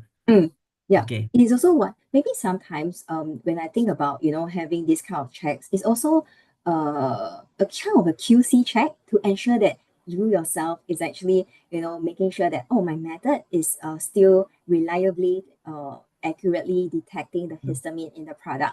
Yeah, so this also gives you extra confidence in reporting the histamine results to the end users that you may have to declare. Okay. Thank you. Now we move to the next question. This question is also for you, from Bu Ulfa Intan Komala. Dear Michelle, how should the Neogen histamine ELISA kit be stored to ensure its stability? Thank you. No, yeah, no problem. So maybe earlier on, let me share back the screen so that everyone could actually see it. Yeah, so in short, when we look into histamine, do you get to see? Yeah. So usually when we talk about Neogen ELISA kit, a very, very key important thing to really take note of, right, is to really make sure it's between 2 to 8 degrees Celsius. So sometimes when you do not store at this range of temperature, what happens is that you are not very sure whether there is degradation of certain kinds of chemicals, or reaction. And I think this is something that is important, whether if you're using Neogen or any forms of other ELISA, do take note in terms of the temperature, because temperature itself can affect the results quite significantly. Yeah. And as for the rest, right, when they talk about the precaution, not so much in terms of the storage, but you will see in more of the procedures itself. Yeah. So other than this, right, you can also see like number one is about the storage. Yeah, of course, expiration date, we try not to use beyond. Yeah. And if you look again at like number 9, 8, 9, 10, yeah, so a lot to do with temperature. Yeah. So when you are storing it, so the temperature is a very important factor. When you store it, you have to make sure you follow exactly like 2 to 8. And then when you want to use it, you have to then bring the temperature up to 18 to 30 to more of like your ambient temperature. Yeah. And I think this is the key thing that we need to keep a lookout for, especially when it comes to storage of the kits. I hope that answers the question. Okay. Yeah, I think this already mentioned on these slides that store test kit between 2 until 8 degrees Celsius when not in use. Okay. And also Bu Ulfa, please ensure that your chiller already calibrated following the BRCGS and FSSC requirements if you are currently on certification of BRCGS or FSSC. And the next question, we move up to Bu Henny. Yeah, Bu Henny, I think this question is also for Shalin. I'm sorry, just now my internet was a bit lagging. I think I was out. I hope I didn't Yes. miss anything. Yeah, okay. Yeah. Okay, we move to the next question, Shalin. This is from Bu Heni. Bu Heni is from Thermalindo. I want to ask whether Neogen provides CRM for histamine.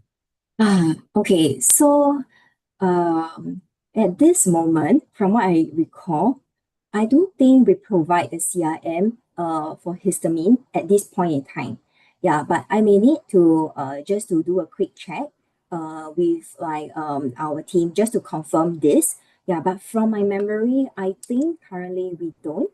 Yeah, and if you know this is the need, perhaps in the future there might be also opportunities for Neogen to provide. Yeah, but that could be in the longer term if we see that there is a demand uh, for such like CRM for histamine. Mm. But short answer Okay. is I don't think so. To confirm it further, I'm happy to actually find out more information before sharing. Yes, can you Okay. hear me? Okay. You just lost your signal. I'm sorry. But it's okay. Yeah. But okay, we catch your message that currently Mm. Neogen is not Don't. provide Mm. the CRM. Okay. Mm. Okay. And the second question is also from Bu Heni. Mm. She also asked about how about proficiency testing for Mm. histamine? Does Neogen provide Mm. service for it for Mm. proficiency testing? So thank you for this question. Yeah, so I think proficiency testing is a very common topic that we hear a lot coming from customers. Yeah, so at this point in time, we don't have like a fixed his proficiency testing for histamine. But having said so, if we could actually connect with I'm sorry, just now I say Park Henny, but I think it's Ibu Henny. Yeah, Ibu Henny. Yeah, if you could connect with our team further, let's try to see, if there is anything we can help to support this. Yeah, no guarantees for now, but if this is an area that the local Indonesia team, like we see the demand and users are really keen to have this, then we maybe could be able to actually explore this further. Oke, thank you, Shalin. Oke, buat kalian, silakan jika ada pertanyaan lain, silakan dapat dituliskan di kolom chat dalam bahasa Indonesia ataupun dalam bahasa Inggris. Silakan, saya akan coba membantu untuk mentranslate ke dalam bahasa Inggris. Silakan. Tadi juga saya menyampaikan terkait dengan beberapa pilihan metode yang juga sudah kita lakukan polling di quiz ya. Shalin mention about biosensors, fluorescence, dipstick, ELISA, LFD, HPLC, and another methods. And also Shalin also mentioned about the guidance how to choose the tools. There are three consideration. One is the purpose. Are we need the qualitative or quantitative methods? And the second one is efficiency, about the time to result, about 5 minutes, 20 minutes or longer, and also the automation. And the third one is about our requirement for the product specification, about the sensitivity, certification, and the storage. Yeah, I think yeah, this is good guidance, Shalin, about how to choose the tools. I think yeah, I think in my opinion, lateral flow device LFD is good for process verifications. But for validation, we need more sensitive, like using reveal Q plus or maybe ELISA Veratox for the validations. But for verification, we can use LFD reveal. What do you think about this? Yes, I agree with you. Yeah, so I think at the end really depends on the needs. Anything that deals with validation, you probably needs to have like a more sensitive results. Yeah, so I think that's why you may also see like a lot of these ELISA methods are also the common methods that are usually validated. Yeah, so because they do provide accurate and sensitive enough results that can meet the needs of the histamine testing. Oke.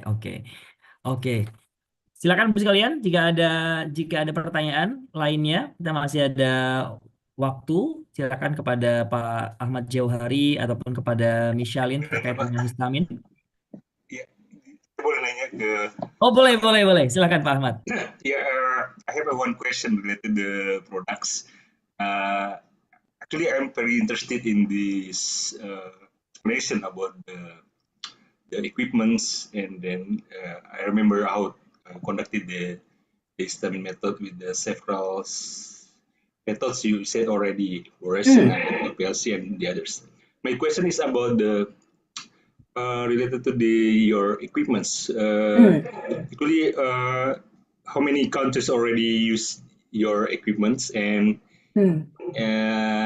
any others? I mean, like complain or already achieve something, or yeah, I mean, you already challenged by the another countries. Can you explain about this achieve of these products?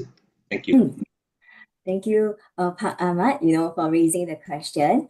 Yeah, so I would say that in terms of the instrument portion, if we look into both lateral flow device instrument, which is using the Raptor and Raptor Solo, and then ELISA, we use like a UV spectrophotometer that Neogen has, which is StatFax.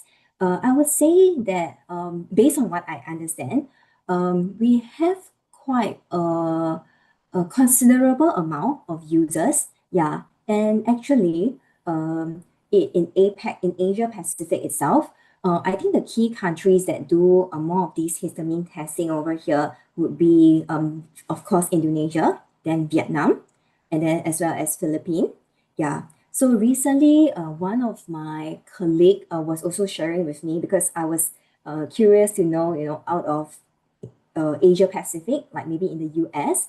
Yeah, so she was also sharing with me like they actually have one of the biggest customer they have in US is actually also using our ELISA method. Yeah, so I think in terms of the customer base that we have, I think considerable, but of course we can do more.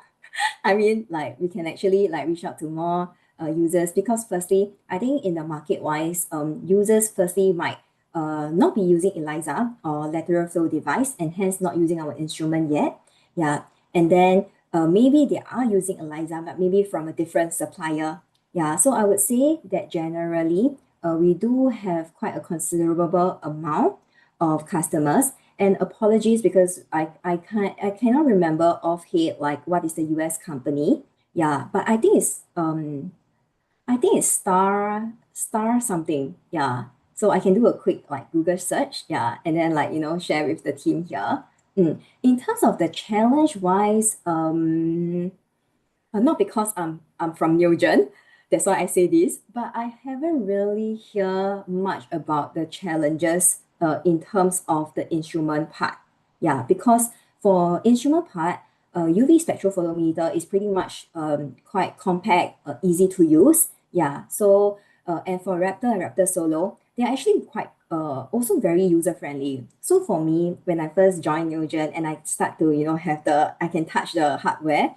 Oh, I felt that it was really very easy to use for me. Yeah, because when I use the Raptor or Raptor Solo, it's just like imagine you do your COVID-19 and then you just use that kit, you put it in. Yeah, then they guide you step by step. They will tell you like, okay, you scan number one, scan it. Then after that, the steps that follow through. So to me, I find it more user friendly. Yeah, but if anyone in the audience here, you face any challenges, do let us know because only when you let us know, then like we know the challenges and we can then improve from there.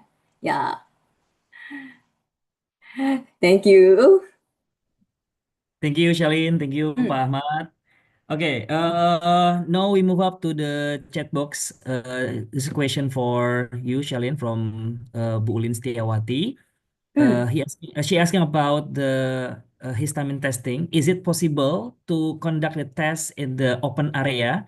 And is there any factor that can cause invalid testing result? Maybe for this technical question, if I may invite Vanessa, who is our Indonesia team, working on the technical aspect. If Vanessa have any thoughts about this. Yes, please. Selamat pagi, Bu Vanessa. Silakan, Bu. Oh, it seems that this is because I see Ibu Siti also giving a thumbs up. Maybe this is a common question or challenge that people like users face when it comes to using of the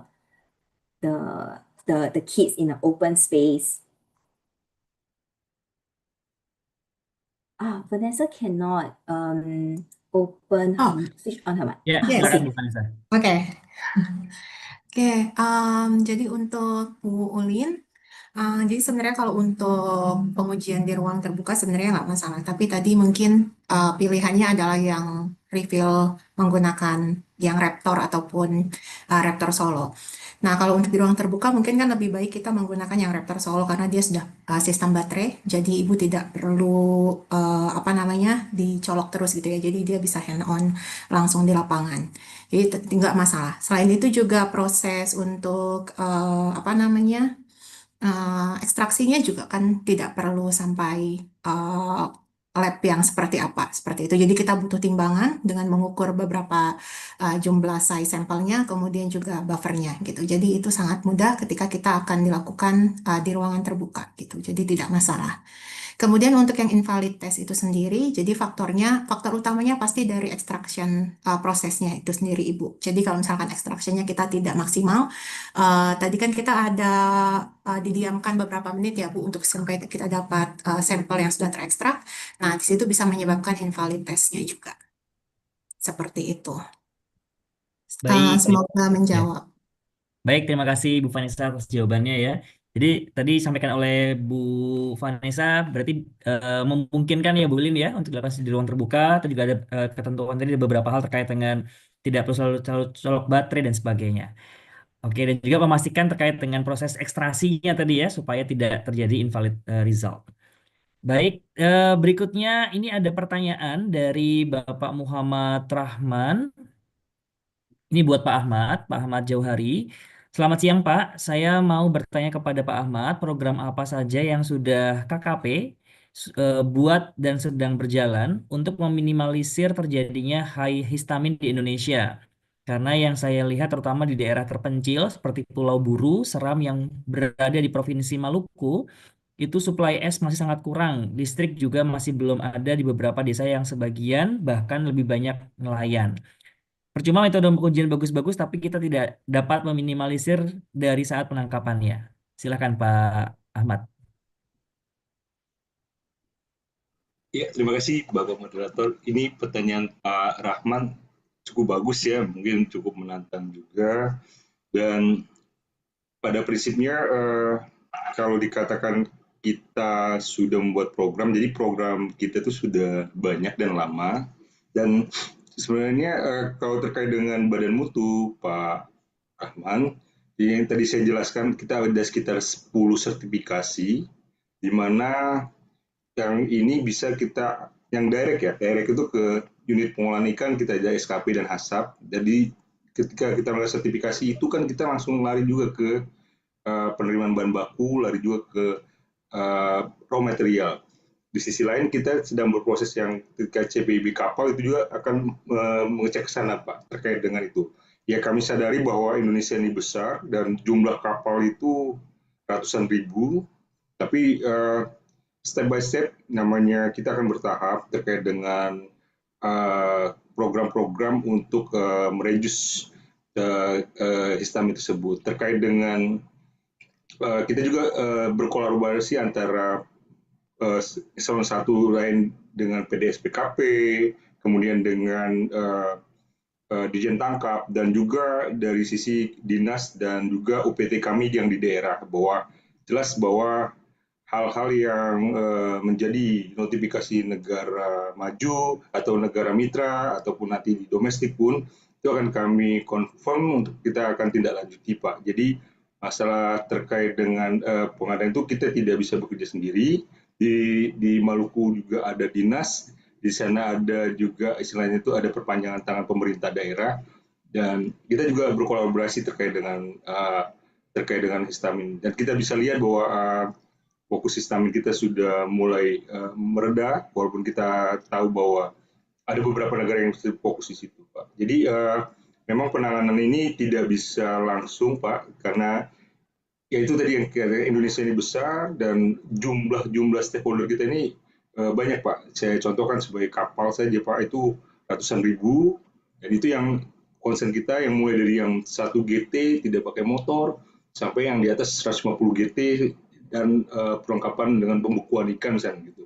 Jadi itu banyak, Pak. Jadi yang makanya tadi saya bilang bahwa histamin ini kan rangkaiannya ke belakang, mulai dari UP, supplier, pengumpul, kapal, sampai yang paling awal yang 1 GT tadi, Pak. Jadi memang ini kita tidak bisa bekerja sendiri, dan kami sudah berdasarkan arahan dan petunjuk pimpinan kami berfokus pada hal-hal terkait dengan mutu dan keamanan pangan, khususnya produk perikanan. Begitu, Pak, yang dapat kami sampaikan. Terima kasih. Baik, terima kasih Pak Ahmad Johari. Ya, jadi ini memang PR kita bersama Pak ya. Dari hulu ke hilir sampai sampai ada 10 sertifikasi. Ini luar biasa, banyak sekali sertifikasinya ya. Wow, dan ini tentunya pekerjaan yang nggak sepele ya. Jadi memastikan bahwa rantai dingin sejak awal penangkapan ataupun budidaya sampai dengan ke garpu kita itu perlu dipastikan tadi aman ya sampai ke meja kita. Terima kasih Pak Ahmad Jari penyampaiannya. Mungkin saya juga jadi bertanya kepada Micheline about this issue. Is there any recommendation from you? What is the effective method for small, medium scale seafood processors? Maybe which one can we for maybe like in a ship, or maybe for small, medium scale seafood processors? Is there any recommendation from you? In terms of the types of histamine testing, like Yes. product. Okay, so if it's a small, medium enterprise, I would actually really think that they can consider rapid screening tools like ELISA and lateral flow device. Yeah, so the thing about biosensor HPLC and fluorescent is that they need to have sophisticated equipment, so cost of investment will be higher. Yeah, and then also you need to think about the space as well. Yeah, the support after that. Yeah, and then like the maintenance of the instruments. Yeah, so all these actually adds up quite a fair bit. Yeah, so if the user is coming a small medium enterprise, I would suggest to actually go with ELISA if they Okay. are looking to have like a more accreditation. Like example, we have AOAC, and then you have like be able to actually quantify it. But unless you tell me that maybe you want to actually start your sampling plan right from starting on the histamine testing, maybe on the boat. And then in that case, then I would suggest you can do like a sampling. I mean, just do random testing, yeah, with a wrapped up solo, because that is portable. You can bring it out, do the test, and then make sure that your histamine is under the is at a safety level, at a safe level. And then if needed, if it tests positive, then you can then bring it to doing ELISA, where is because ELISA you don't need a lot of space. The investment cost is much relatively more affordable compared to like HPLC biosensors. Yeah, so in that sense, you will be able to reach your requirement, but yet at the same time, minimizing the cost of production that may be incurred through those equipments. Okay, Yeah, thank so you for your explanations. no Now we move problem. up to next questions. This question is from Gandri, BLS. This is for you, Shalit. Quick question: does Neogen provide after-sale support in case we decide to use Feratox for histamine? So maybe for this question, maybe I give a general overview first. So as mentioned, in Neogen, we really want to help to support our users, not only after the product, but also after post-service support. Yeah, but in terms of the after-sale support that Gandri might be looking at, maybe it would be good if we can connect with you through our distributor to understand, what type of after-sales service support you need. maybe is it, like if you need any help to initiate a demonstration first on how to use the Veritox, or maybe is it you are looking in terms of the hardware wise, what type of service. Yeah, so for the exact after sales support, maybe if it's possible for our Indonesia team or even for our distributor to take note of Gandri, and then later on we can reach out to you to actually, look into what is the after sales support that you need. Yeah. Actually, yeah. So thank you for the Mm. explanation. The reason I'm asking is about the social support. Is basically because we are quite far away from the client for already. So in terms of logistics part, if we decide to use just for that, just to make sure that um that we Pak Gandris, maaf Pak, sepertinya Is agak it me? tidak Okay. jelas suaranya Pak. ya bisa dengar suara saya. Suara kurang jelas tadi Pak, boleh diulang Bapak, silakan. Bisa dengar suara saya sekarang? Ya sudah Pak, silakan Pak. Yeah, okay. Hi, Celine. Yeah, so the reason Okay. I'm asking about the after sales support is Mm. because first of all we are located quite far away. We are in North Sulawesi, Bitung. The reason we're asking this is because first of all, in case we decided to use one of these Neogen products, Mm. and basically if something's happened, does Neogen provide support like in terms of Mm. hardware and also software? Mm. It's the only Ah. question I have. Oh, thanks, Gandri. Yeah, and thanks also for sharing that you're located in Bitong. Yeah, so maybe if our Indonesia team can actually either if let me see, oh, because I saw Vanessa typing in the chat. Yeah, so I understand in terms of the location that maybe you might be concerned in terms of how is the support would be like. Yeah, if later on we can connect with you, right, together with our distributor to see in such locations, how can we, help to support you in terms of the hardware and software? Because I think it is only right, like, for you to be able to know, oh, how is the support going to be like? Yeah, if let's say the destination is not is in Bitong. Yeah, so I think for this, if we can connect with you later on with our Indonesia team, with Ari and Vanessa, as well as Seven Mountain, then we can try to see, what is the level of support that we can provide you at Bitong, should you decide to actually, try a Neogen solution. Would that be okay? Absolutely. I would love to hear from the team from Vanessa and other Norwegian team. Thank you, Gandri. And if you have any feedbacks, in terms of maybe the current challenges you may have, please feel free to reach out to our team, and we will be, happy to actually see like how can we support you in your analysis of histamine, other than hardware and software support. Sure thing, and will do. Thank you. Thank you. Thank you, Shalin. Thank you, Pak Gandri. Now we move to next questions. I think this is like a technical question from Bu Irawati Saragi.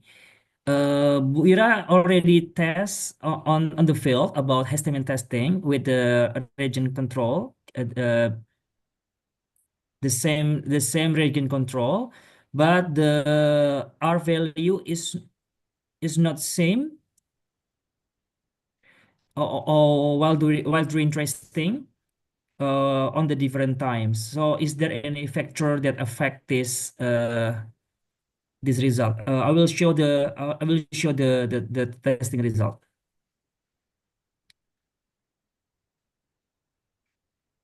Okay. Okay. Yeah. Maybe Shalin or Bu Vanessa, can you answer this question about the testing result?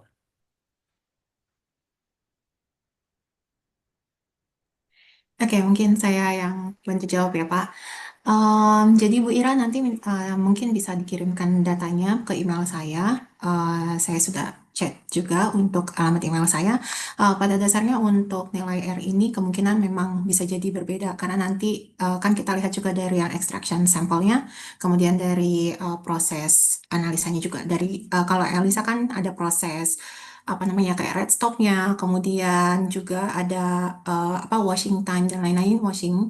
Nah, itu yang mungkin juga bisa menjadi faktor untuk perbedaannya gitu. Jadi nanti kita diskusi lebih Oke. lanjut ya Ibu Ira di email atau nanti saya infokan juga untuk WhatsApp saya, WhatsApp numbernya. Oke, terima kasih Baik, Pak. terima kasih banyak Pak Nisa. Oke, ini pertanyaan teknis ya. Oke, kayaknya panjang kalau dibahas di sini ya terkait dengan nilai R, cara menghitungnya, cara membacanya mungkin terlalu panjang ya dibahas di sini ya. Oke, masih adakah pertanyaan lain? Coba kita lihat. Oke, pertanyaan lain dari Ibu Ayu mau bertanya kepada Shalin. Apakah regen dengan suhu yang masih dingin di range 2 sampai 8 Celcius dipakai akan berpengaruh ke hasil uji, sedangkan sesuai standar pengujian regen itu dipakai dengan suhu yang tidak terlalu dingin. Okay, this is about the temperature of reagents that's still cool between 2 until 8 degrees Celsius. Is it will affect to the testing result? Because the standard of the testing say that the temperature is not too cool. So maybe you can answer the question, Shalin, about the region temperature. Sorry, Pak Jama, do you mind? That means the question is, if the temperature reagent is something 8 degrees Celsius, Yes, is 2 until 8 degrees Celsius. Is it uh-huh. will affect to the testing result?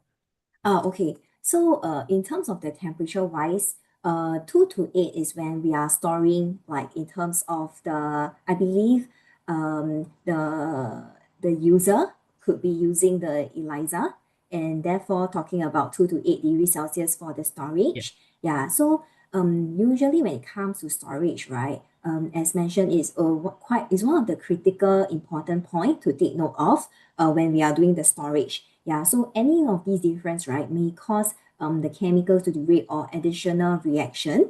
Yeah, hence is advisable. Usually we will ask the users to maintain at 2 to 8. Yeah, to prevent any inaccuracy of the results, etc. Yeah, and if Vanessa wants to add on, feel free to do so.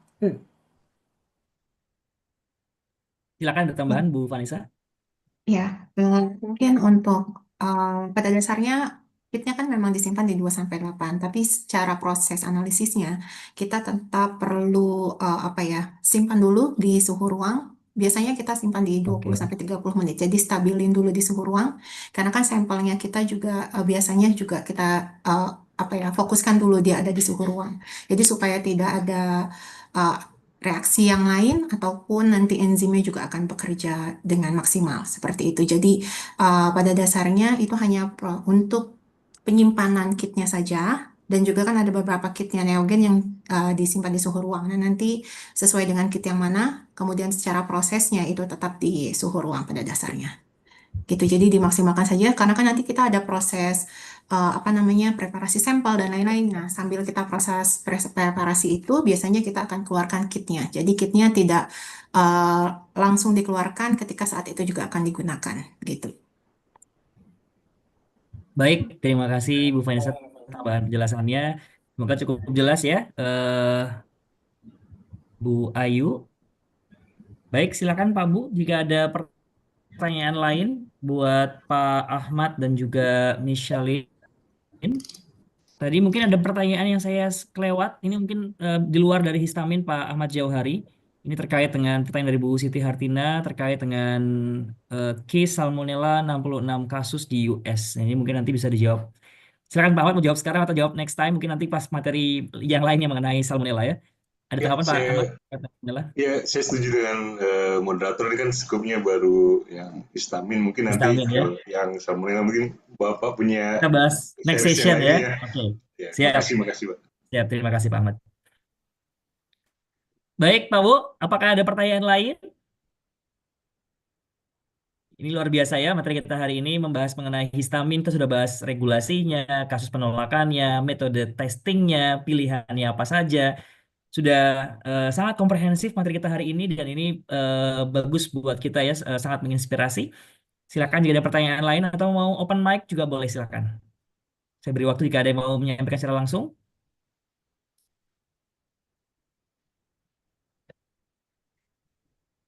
Oke.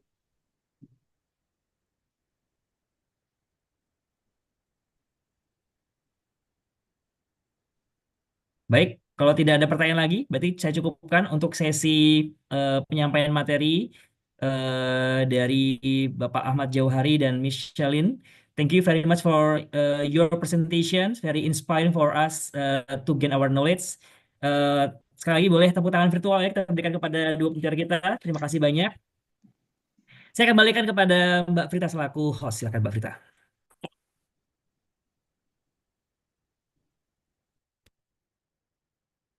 Baik, terima kasih Pak Jamal. Luar biasa sekali ya Bapak Ibu. Boleh sekali lagi tepuk tangannya untuk para pemateri dan juga Bapak Jamal Zamrudi. Baik, terima kasih Pak Jamal atas bimbingannya untuk webinar hari ini. Dan kemudian karena kita masih ada satu agenda lagi yaitu untuk pengisian feedback webinar, maka kami persilakan kepada Bapak Ahmad Johari bila ingin meninggalkan room Zoom diperkenalkan ya Pak. Sekali lagi kami ucapkan terima kasih atas sharing knowledge hari ini. Terima kasih. Dan ya, terima kasih Pak Ahmad. Sampai jumpa di kesempatan berikutnya. Baik, and because we still have other agenda on this webinar, for Micheline, please you can leave the Zoom if you want. We thank you very much for your sharing today. May you always be healthy and see you. Terima kasih. Terima kasih. Thank you everyone again. Yeah, have a lovely afternoon ahead. Okay, bye. Bye. Oke, baik Bapak Ibu, kemudian kita masih ada satu agenda lagi yaitu pengisian feedback webinar dan kami mohon kesediaannya Bapak Ibu untuk dapat mengisi link feedback untuk evaluasi webinar hari ini. Saya akan membagikan link feedbacknya dan kemudian setelah pengisian feedback kami akan membagikan link webinar, link materinya maksud kami yang tentunya sudah Bapak Ibu tunggu dari awal ya. Oke, untuk linknya akan saya kirimkan di kolom chat. Oke, baik sudah saya kirimkan linknya di kolom chat Bapak Ibu. Silakan Bapak Ibu dapat mengisi link feedbacknya terlebih dahulu, kemudian kami akan share link untuk materinya. Link materi dan feedback ada di link yang berbeda ya Bapak Ibu. Jadi mohon Bapak Ibu silakan dapat mengisi link feedbacknya terlebih dahulu.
Dan Bapak Ibu, kami tiada bosan untuk menginformasikan ya Bapak Ibu bahwa Katalis Consulting akan selalu mengadakan online training dan juga free webinar yang materinya tidak kalah menarik dengan materi webinar hari ini.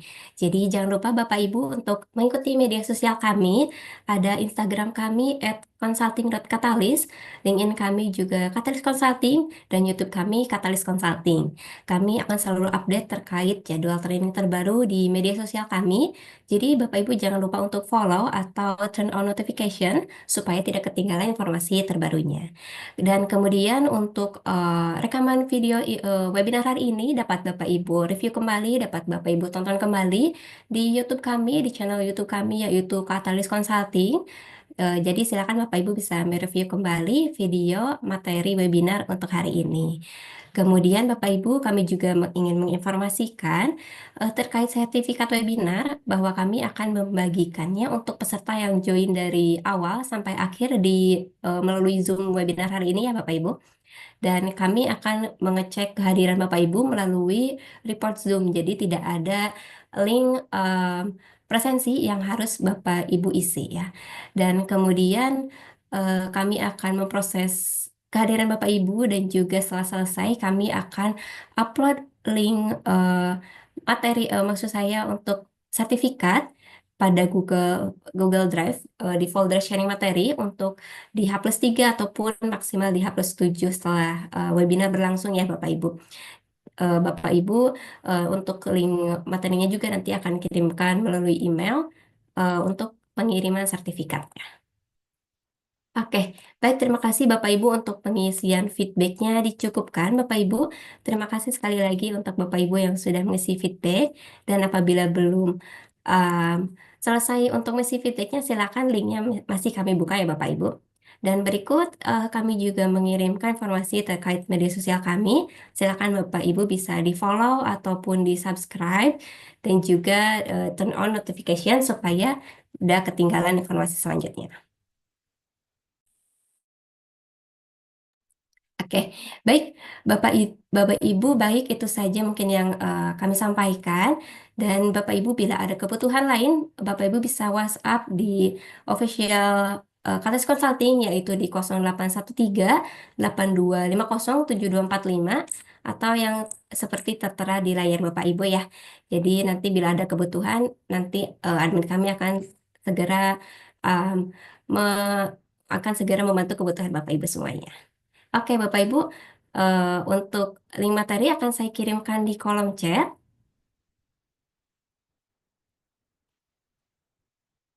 Baik, sekali lagi juga saya ucapkan terima kasih kepada Bapak Jamal Zamrudi STPMP yang telah memandu acara webinar hari ini. Dan juga saya ucapkan terima kasih kepada Bapak Ibu yang sudah berpartisipasi aktif ya Bapak Ibu luar biasa di webinar hari ini. Semoga infonya bermanfaat dan juga dapat diterapkan di bidang kerja Bapak Ibu masing-masing. Baik, saya akan kirimkan untuk link materi hari ini ya. Oke, sudah saya kirimkan di kolom chat Bapak Ibu. Silakan dapat diklik untuk materinya ada di bagian sharing materi ya Bapak Ibu bisa diklik dan juga nanti di sana kami akan upload sertifikat dan juga Bapak Ibu bisa em, akses untuk